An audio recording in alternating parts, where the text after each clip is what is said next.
ചോദ്യം ചെയ്യലിന് ശേഷം പുറത്തിറങ്ങിയിട്ട് മാധ്യമപ്രവർത്തകരോട് പറഞ്ഞത് താൻ CPIന്റെ ജില്ലാ സെക്രട്ടറി ആയിരുന്നപ്പോൾ ജില്ലാ കമ്മിറ്റിക്ക് കരുവന്നൂർ ബാങ്കിൽ അക്കൗണ്ട് ഇല്ല എന്നും വീണ്ടും ഹാജരാകേണ്ട ആവശ്യമില്ല എന്ന് ED വ്യക്തമാക്കിയതായും കെ രാധാകൃഷ്ണൻ MP പറഞ്ഞിരിക്കുന്നു. ഇന്നത്തെ സന്ധ്യയിൽ തിരുവനന്തപുരത്ത് സെക്രട്ടേറിയറ്റ് മുന്നിൽ സമരം ചെയ്യുന്ന CPOമാർ വനിതാ CPO റാങ്ക് ലിസ്റ്റ് കാലാവധി പൂർത്തിയാകാൻ 10 ദിവസം മാത്രം ശേഷിക്കെ പ്രതിഷേധം ശക്തമാക്കിയിരിക്കുന്ന CPO ഉദ്യോഗാർത്ഥികൾ ഇന്ന് അവരുടെ കൈകളിൽ കർപ്പൂരം കത്തിച്ച് പ്രതിഷേധിച്ചു.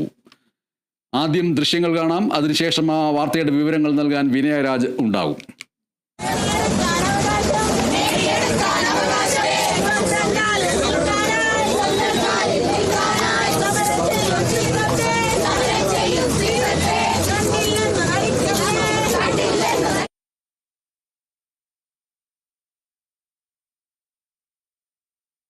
വിനയരാജ് വിവരങ്ങൾ നൽകുന്നു. ആ ദൃശ്യങ്ങൾ കാണിച്ചുകൊണ്ട് തന്നെ ആ വാർത്ത നമ്മൾക്ക് നൽകാം. പ്രതിഷേധം വളരെ ശക്തമാക്കിക്കൊണ്ട് CPO റാങ്ക് ഹോൾഡേഴ്സ് സെക്രട്ടേറിയറ്റ് മുന്നിൽ കയ്യിൽ കർപ്പൂരം കത്തിച്ച് പ്രതിഷേധിച്ചിരിക്കുന്നു. എങ്ങനെയായിരുന്നു അവരുടെ പ്രതിഷേധം? എന്തൊക്കെയാണ് ആ പ്രതിഷേധ സമയത്ത് അവർ പറഞ്ഞത്? MS കഴിഞ്ഞ 12 ദിവസമായി സെക്രട്ടേറിയറ്റ് പടിക്കൽ നമുക്ക് കാണാൻ സാധിക്കുന്നതാണ് ഈ CPO റാങ്ക് ലിസ്റ്റ് ഹോൾഡേഴ്സിന്റെ ഈ ഒരു പ്രതിഷേധം എന്ന് പറയുന്നത്. ഈ രാപ്പകൽ സമരം ഇന്ന് 12ാം ദിവസവും നിരാഹാര സമരം ഇന്ന് 7ാം ദിവസത്തിലേക്കും എത്തിയിരിക്കുകയാണ്. ഈ റാങ്ക് ലിസ്റ്റ് പ്രസിദ്ധീകരിക്കാൻ 10 ദിവസം മാത്രം ശേഷിക്കുകയാണ് ഈ പ്രതിഷേധമാക്കിയിരിക്കുന്നത്. രാവിലെ അടക്കം വലിയ രീതിയിലുള്ള പ്രതിഷേധങ്ങൾ സംഘടിപ്പിക്കുന്ന ഒരു സാഹചര്യം അടക്കമുണ്ടായിരുന്നു. അല്പസമയം മുൻപാണ് കയ്യിൽ കർപ്പൂരം കത്തിച്ചുകൊണ്ടുള്ള ഒരു പ്രതിഷേധത്തിലേക്ക് അടക്കം തന്നെ കടന്നിട്ടുണ്ടായിരുന്നത്. ഇത്രയും ദിവസമായിട്ടും 12 ദിവസമായി രാപ്പകൽ സമരം നടത്തുകയാണ്. ഈ 12 ദിവസമായിട്ടും സർക്കാർ ഇവരുമായി ഒരു ചർച്ചയ്ക്ക് തയ്യാറായിട്ടില്ല എന്നതാണ് ഏറ്റവും പ്രധാനപ്പെട്ട ഒരു കാര്യമെന്ന് പറയുന്നത്. ഈ മാസം 19 അവസാനിക്കുന്ന വനിതാ CPO റാങ്ക് ലിസ്റ്റിന്റെ കാലാവധി നീട്ടുക, നിയമനം വേഗത്തിലാക്കുക എന്നീ വിവിധ ഇനം ആവശ്യങ്ങൾ ഉന്നയിച്ചുകൊണ്ടാണ് ഇവർ ഈ സമരം നടത്തുന്നത്. വലിയ രീതിയിലുള്ള പ്രതിഷേധത്തിലേക്ക് കടക്കുകയാണ്. കർപ്പൂരം കത്തിച്ചിട്ടുള്ള പ്രതിഷേധമടക്കമുണ്ടായിരുന്നു. ഇത്രയും ദിവസമായി രാപ്പകൽ സമരം തുടരുകയാണ്, നിരാഹാര സമരം തുടരുകയാണ്. സർക്കാരിന്റെ ഭാഗത്ത് നിന്നും ഒരു നടപടി ഉണ്ടായിട്ടില്ല. ഇതുവരെയും ചർച്ചയ്ക്ക് പോലും വിളിച്ചിട്ടില്ല. പക്ഷെ നാളെ ക്യാബിനറ്റ് ഉണ്ട്. അവിടെ ഞങ്ങൾക്ക് നല്ലൊരു അനുകൂലമായ ഒരു തീരുമാനം എടുക്കുമെന്നാണ് ഞങ്ങളുടെ വിശ്വാസം. അതിനു വേണ്ടിയാണ് അവർ നമ്മളെ ശ്രദ്ധിക്കാൻ വേണ്ടിയാണ്, അല്ലാതെ അവർക്ക് ഒരു പ്രതിഷേധമായിട്ടോ അവരെ ബുദ്ധിമുട്ടിക്കാനോ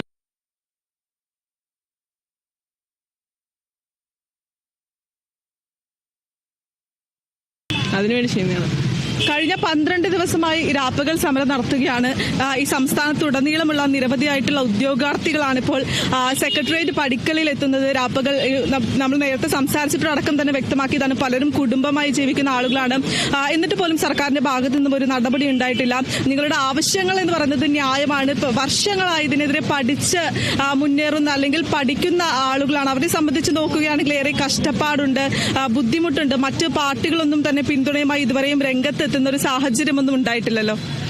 ഞങ്ങൾ ആരുടെയും പിന്തുണ ഇല്ലാതാണ് ഇതുവരെ എത്തിയത്. ഈ 11.5 മാസക്കാലമായിട്ട് ഞങ്ങൾ കാണാത്ത MLA-മാരില്ല, ഭരണപക്ഷത്ത് നിന്ന് ഞങ്ങൾ കാണാത്ത MLA-മാരില്ല. ഈ സെക്രട്ടേറിയറ്റിൽ നിരന്തരം ഞങ്ങൾ കയറി ഇറങ്ങി നടക്കുകയായിരുന്നു.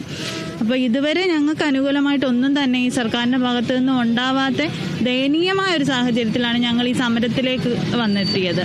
ഇനിയെങ്കിലും ഞങ്ങൾക്ക് നാളെ ഒരു മന്ത്രിസഭാ യോഗം ഉണ്ടല്ലോ, അതിലെങ്കിലും ഞങ്ങൾക്ക് അനുകൂലമായൊരു തീരുമാനം സർക്കാരിൻ്റെ ഭാഗത്തുനിന്ന് ഉണ്ടാകുമെന്നാണ് ഞങ്ങളുടെ പ്രതീക്ഷ. ഈ ചുരുങ്ങിയ ദിവസം കൊണ്ട് ഞങ്ങൾക്ക് മാക്സിമം വേക്കൻസികൾ കാലാവധി നീട്ടണം ഞങ്ങൾ ഒരിക്കലും ആവശ്യപ്പെടാൻ നമുക്ക് പറ്റില്ല. കാരണം ഈ കാലങ്ങളായിട്ടും WCPOന്റെ റാങ്ക് ലിസ്റ്റ് എന്ന് പറഞ്ഞാൽ 1 ഇയർ ഒരു വർഷത്തെ കാലാവധി മാത്രമേ ഉണ്ടുള്ളൂ. അതുകൊണ്ട് ഞങ്ങൾക്ക് കാലാവധി നീട്ടണമെന്നല്ല ഞങ്ങളുടെ ആവശ്യം. ഈ ചുരുങ്ങിയ ദിവസം കൊണ്ട് മാക്സിമം വേക്കൻസി നിയമനം നടത്തുക എന്നുള്ളതാണ് ഞങ്ങളുടെ ആവശ്യം. അല്ലാതെ കാലാവധി നീട്ടണമെന്ന് ഞങ്ങൾ ഒരിക്കലും എവിടെയും പറഞ്ഞിട്ടില്ല. ഈ മാസം 19-നാണ് ഈ അവസാനിക്കുന്ന CPO റാങ്ക് ലിസ്റ്റിന്റെ 19-നാണ് അവസാനിക്കുന്നത്. കുറച്ച് ദിവസങ്ങൾ മാത്രമേ ശേഷിക്കുന്നുള്ളൂ. അതുകൊണ്ട് തന്നെയാണ് ഈ പ്രതിഷേധമടക്കം ശക്തമാക്കുന്ന ഒരു സാഹചര്യം അടക്കം ഉണ്ടാകുന്നത്. എന്തായാലും ഇനി കുറച്ച് ദിവസങ്ങൾ 10 ദിവസം മാത്രമേ ശേഷിക്കുന്നുള്ളൂ. ഇതുവരെയും ഒരു നടപടി ഉണ്ടായിട്ടില്ല. രാവിലെ മുട്ടിൽ ഇഴഞ്ഞുകൊണ്ടുള്ള ഒരു പ്രതിഷേധം സംഘടിപ്പിക്കുന്നു. ഇപ്പോൾ കയ്യിൽ കർപ്പൂരം ഏന്തുകൊണ്ട് വളരെ കാണുമ്പോൾ തന്നെ നമുക്ക് തന്നെ ബുദ്ധിമുട്ടുണ്ടാക്കുന്ന രീതിയിൽ അല്ലെങ്കിൽ സങ്കടപ്പെടുത്തുന്ന രീതിയിലുള്ള ഒരു പ്രതിഷേധങ്ങളാണ് നിങ്ങൾ സംഘടിപ്പിച്ചത്. അതെ, തീർച്ചയായും ഞങ്ങൾക്ക് ഇപ്പോഴും സർക്കാരിൻ്റെ ഭാഗത്തു നിന്ന് നമുക്ക് പോസിറ്റീവായിട്ടുള്ള ഒരു റെസ്പോൺസ് ഉണ്ടാവും എന്ന രീതിയിൽ തന്നെയാണ് നമ്മളിപ്പോൾ ഓരോ കാര്യങ്ങൾ ചെയ്യുന്നത്. എന്തായാലും നമുക്ക് നല്ല പ്രതീക്ഷയുണ്ട് സർക്കാരിന് നമ്മളെ കൈവിടില്ലാന്ന്. നാളെ മന്ത്രിസഭാ യോഗം ചേരുന്നുണ്ട്. ആ മന്ത്രിസഭാ യോഗത്തിൽ വിഷയം ഉന്നയിക്കും, അല്ലെങ്കിൽ നിങ്ങളുടെ പ്രശ്നത്തിന് ഒരു പരിഹാരം കാണുമെന്നൊരു വിശ്വാസമുണ്ടല്ലേ? ഉണ്ട്. നാളെ ക്യാബിനറ്റ് കൂടുന്നുണ്ടെന്നാണ് നമുക്ക് അറിയാൻ കഴിഞ്ഞത്. അപ്പം തീർച്ചയായിട്ടും പ്രശ്നത്തിന് ഒരു പരിഹാരം ഉണ്ടാവുമെന്ന് വിശ്വസിക്കുന്നു.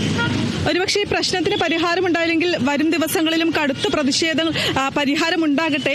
പക്ഷേ ഈ പരിഹാരം ഉണ്ടായില്ലെങ്കിൽ വരും ദിവസങ്ങളിലും കടുത്ത പ്രതിഷേധങ്ങളുമായി മുന്നോട്ട് പോകാനല്ലേ തീരുമാനം? തീർച്ചയായും ഞങ്ങൾക്ക് 19-ാം തീയതി മിഡ് നൈറ്റ് വരെ നമ്മൾ സർക്കാരിൽ വിശ്വസിച്ച് തന്നെയാണ് നിൽക്കുന്നത്.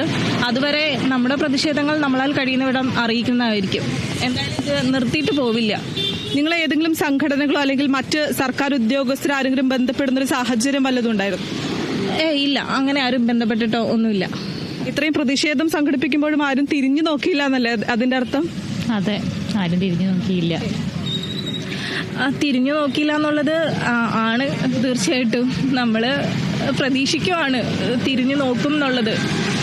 കാരണം സ്ത്രീകളെ ഇത്രയും സപ്പോർട്ട് ചെയ്യുന്ന ഒരു സർക്കാരാണ് നമുക്ക് നിലവിലുള്ളത്. അപ്പം അവർ നമ്മുടെ കണ്ണീര് കാണുമെന്ന് വിശ്വസിക്കുന്നു.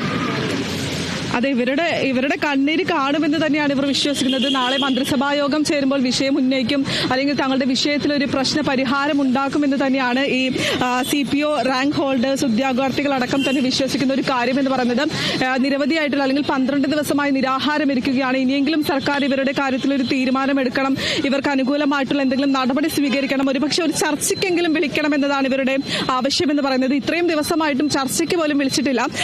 ചർച്ചയ്ക്കെങ്കിലും വിളിക്കണം എന്നതാണ്. ഈ ചർച്ചയ്ക്ക് വിളിച്ച് ഇവരുടെ പ്രശ്നം എന്താണെന്ന് ചോദിക്കണം എന്നൊരു ആവശ്യം മാത്രമാണ് ഈ CPO റാങ്ക് ഹോൾഡേഴ്സിന് ഉള്ളത്. MS വനിതാ civil police officers rank holders അവരുടെ ആവശ്യങ്ങൾ മുൻനിർത്തിക്കൊണ്ട് സെക്രട്ടേറിയറ്റിന് മുന്നിൽ അല്പം മുമ്പ് കയ്യിൽ കർപ്പൂരം കത്തിച്ച് പ്രതിഷേധിച്ചു. 7 ദിവസം അവർ പട്ടിണി കിടന്നു, പ്രതിഷേധിച്ചു. സർക്കാർ തിരിഞ്ഞു നോക്കിയില്ല. സെക്രട്ടേറിയറ്റിന് മുന്നിൽ അവർ ഇന്ന് ഉച്ചയ്ക്കും ഇന്നലെയും ഒക്കെയായിട്ട് മുട്ടിൽ ഇഴഞ്ഞ് പ്രതിഷേധിച്ചു. ഇപ്പോൾ ഇതാ കയ്യിൽ കർപ്പൂരം കത്തിച്ച് കൈ പൊള്ളിയ നിലയിൽ അവർ വീണ്ടും സമരം ചെയ്തുകൊണ്ടിരിക്കുന്നു. വിനയരാജാണ് വിവരങ്ങൾ പങ്കുവച്ചത്. നാളെ ചേരുന്ന മന്ത്രിസഭാ യോഗത്തിൽ അവർക്ക് പ്രതീക്ഷയുണ്ട് എന്നും അവർ സൂചിപ്പിക്കുന്നു. ഓണറേറിയം വർധനയിൽ തീരുമാനമുണ്ടാകാതെ സമരത്തിൽ നിന്ന് പിന്നോട്ടില്ല എന്ന് ആശാപ്രവർത്തകർ വ്യക്തമാക്കി. സമിതി രൂപീകരിച്ച് റിപ്പോർട്ട് തയ്യാറാക്കുന്നതിന്റെ കാലാവധി 1 മാസമായി ചുരുക്കാം എന്ന തൊഴിൽ വകുപ്പിന്റെ നിർദ്ദേശം സ്വീകാര്യമാണ് അവർക്ക്. പക്ഷേ അതിനു മുൻപ് ഓണറേറിയത്തിന്റെ കാര്യത്തിൽ തീരുമാനമുണ്ടാക്കണമെന്നാണ് സമരസമിതിയുടെ ആവശ്യം. അതേസമയം ആശാപ്രവർത്തകരുടെ കാര്യത്തിൽ സർക്കാർ പരമാവധി വിട്ടുവീഴ്ച ചെയ്തു കഴിഞ്ഞുവെന്നും ഇതിൽ കൂടുതൽ സർക്കാരിന്